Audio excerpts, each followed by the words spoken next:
ketikkan perintah PHP Artisan Make Model Dosen.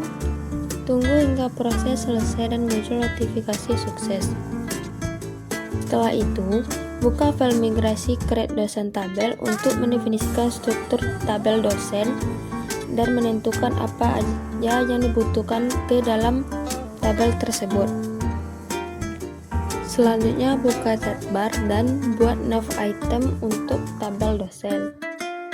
Lalu lanjutkan dengan membuat file index.php di dalam folder dosen, kemudian tuliskan extend layout, section content, data dosen, dan end section. Kemudian ketikkan perintah PHP Artisan Make Controller Dosen Controller pada terminal. Setelah controller berhasil dibuat, tambahkan fungsi index untuk menempelkan data dosen. Lalu kemudian buka file web.php dan tambahkan route untuk halaman indeks dosen dan juga fungsi show. Kemudian jalankan aplikasi dengan perintah PHP Artisan Survey. Lalu klik link yang muncul untuk melihat tampilan yang sudah dibuat. Saat ini tabel dosen masih belum muncul karena kita belum membuat sistem CRUD-nya. Selanjutnya kita buka file index.php di folder dosen. Untuk mempercepat, salin kode dari file indeks milik mahasiswa, kemudian tempelkan di indeks dosen. Lakukan penyesuaian agar seluruh data yang ditampilkan berkaitan dengan dosen, bukan mahasiswa.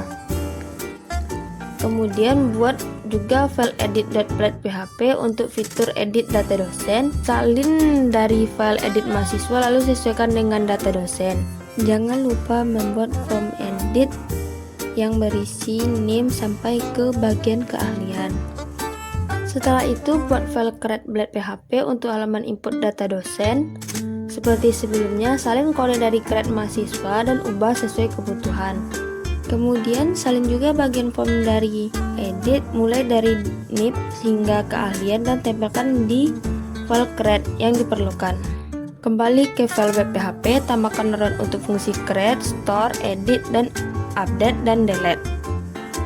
Selanjutnya buka file dosen controller PHP, tambahkan kode seperti yang sudah ditampilkan pada VS Code berikut. Lalu buka file index.php dan tampilkan field seperti NIP, kode dosen, nama, nomor HP, alamat, dan keahlian. Kemudian buka kembali browser lalu refresh halaman. Kini tabel dosen sudah tampil. Selanjutnya kembali kepada VS Code dan tambahkan fungsi-fungsi lainnya ke controller dosen seperti yang telah didefinisikan pada root. Sesuaikan juga agar logikanya benar-benar merujuk ke data dosen. Setelah itu, buka browser dan restart halaman. Wah, ternyata terjadi error pada baris 32 di dosen controller. Setelah dicek, ternyata error disebabkan karena adanya kelebihan tanda kurung. Untuk itu, hapus tanda kurung yang tidak diperlukan lalu restart kembali pada browser. Karena sebelumnya kita sudah mencoba menambahkan data, maka sekarang sudah ada data yang tampil.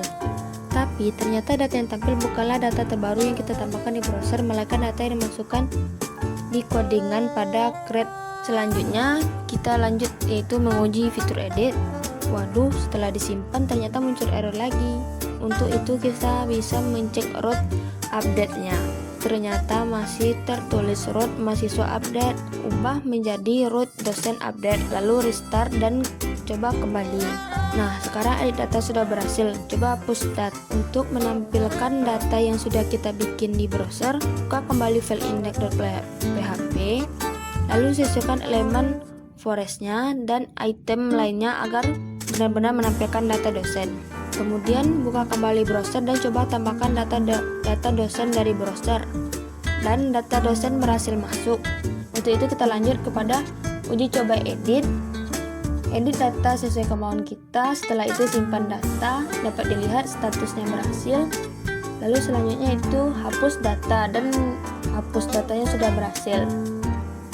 Nah, modul CRUD untuk data dosen ini sudah berhasil dibuat dan berjalan dengan baik.